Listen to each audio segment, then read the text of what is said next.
Sports coaches sometimes prey on the very people they're supposed to be taking care of.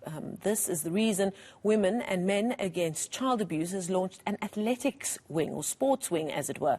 It's aimed at safeguarding, monitoring and seeking accountability for children abused while partaking in the world of sports. To tell us more about it, we're joined by Luke Lamprecht.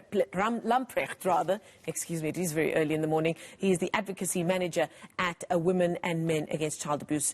Luke, thank you so much for joining us. He's here in Johannesburg. Now, Luke, your group has been involved in some very high-profile cases, including the one involving Bob Hewitt. There was the historical case of sexual abuse with the Parktown Boys, sexual abuse, as well as the rape case by water polo coach Colin Rex, and the list goes on, and that's just locally. Why the need now to make it official that your organization needs a wing or a division that focuses more specifically on the world of sports?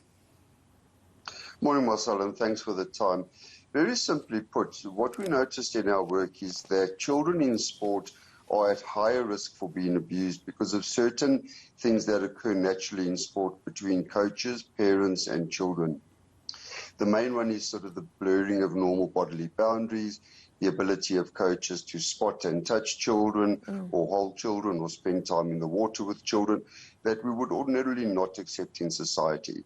In addition to that, it seems that the sports federations are unable to adequately respond to these cases, and that the law has almost ignored sport as a place where children are more at risk. So, for example, in Section 110 of the Children's Act, there's a long list of people who must report abuse immediately if they know their children are being abused. And that excludes coaches. So it'll mention things like teachers, doctors, and principals, a variety of people who work with children, but coaches are not mentioned. So there's a higher risk for children being harmed with lower protection, and we felt that needed to be addressed. There's also been a lot of focus on this internationally. I mean, obviously I mentioned the historical case involving Bob Hewitt, but in the US we had that groundbreaking story involving the United States gymnast program where over almost 400 women or people came forward saying that they'd been abused over 2 decades, as it were. Do you think that there is now more of a focus on these kinds of cases because of high-profile cases such as those?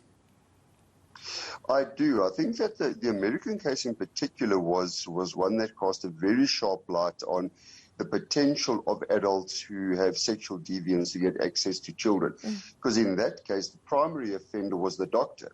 And doctors are people who are given almost unlimited access to athletes, particularly performance athletes or elite athletes, where they will need to be able to deal with injuries, see that the children are okay, and as a result are given almost carte blanche over the bodies of children. So I think that highlighted sort of the depths to which what we call career offenders, the depths to which they stoop when they get jobs that give them access to children, and then how it's very difficult for children to talk about it, particularly in a competitive world where the idea of talking out is almost impossible because you would lose access to the privilege and the competition, for example, of competing in the Olympics. So I think that case definitely highlighted the depth and the need of the kind of program that WAMICA has launched. Now, many schools already have a system whereby teachers are vetted in various ways before they're signed on, before they're given their security access, as it were, to schools. And those are of the fancier schools that one would know of. Do you think that we're a bit more lax when it comes to school coaches, sports coaches, and the like, who are given access to our kids? Because often some of them don't work officially for a school, and it's an organization outside of the realms of the school precinct. Absolutely. I mean, it's an excellent point, because there's 2 primary issues. The first is there doesn't appear to be any sort of official regulation for how coaches are accredited within schools. So when you work for the Department of Education and you're an educator, you're registered with the South African Council for Educators, you have a certain professional qualification, and you are signed up to a code of ethics.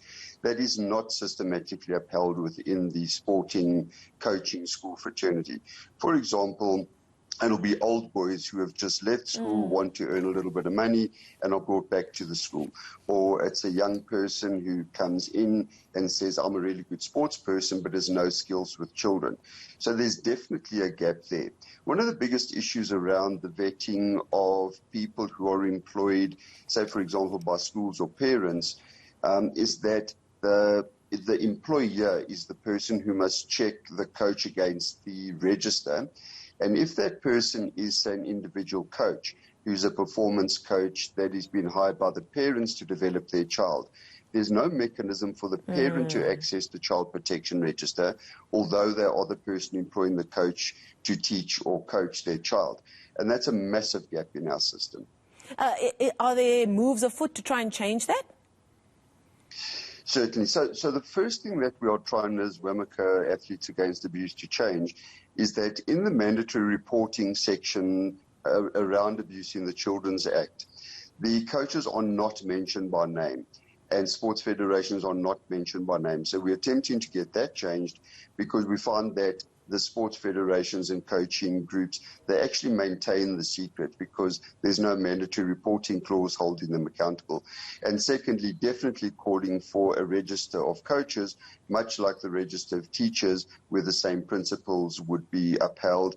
For example, the necessary professional qualifications, as well as vetting against the register. Just before I let you go, Luke, there might be parents watching now saying, just another space that I need to be super aware of, or caregivers would be thinking, another space where I don't feel like my kids could be completely safe. What can they do, just as a rule of thumb, just to tick some of the boxes before allowing their kids to spend some rather intimate time with their sports coaches? The first thing parents must recognize is that they cannot rely on anything like a register or anything like vetting to keep their children safe. Parents are the single most important protective feature for their children against any form of harm.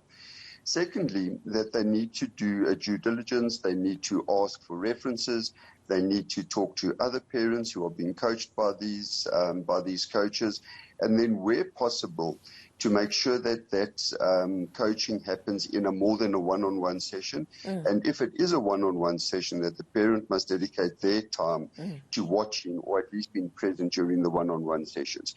We've often heard coaches say, or I've heard coaches say things like, we don't want the parents to be present because they distract the children or they shout from the sidelines, and as a result, they interfere in our coaching. Then the parents must abide by the rules and say, all right, I won't get involved. I won't scream at the coach. I won't scream at my child while the coaching is happening. I'm there merely to observe. Because your eyes on your child is the single most protective thing for children in your world. Gosh, a lot to take on, but so important. Thank you so much. That's Luke Lamprecht from the Women and Men Against Child Abuse, who've decided to launch a new division focusing on the world of sports. Very important work being done there. Still to come.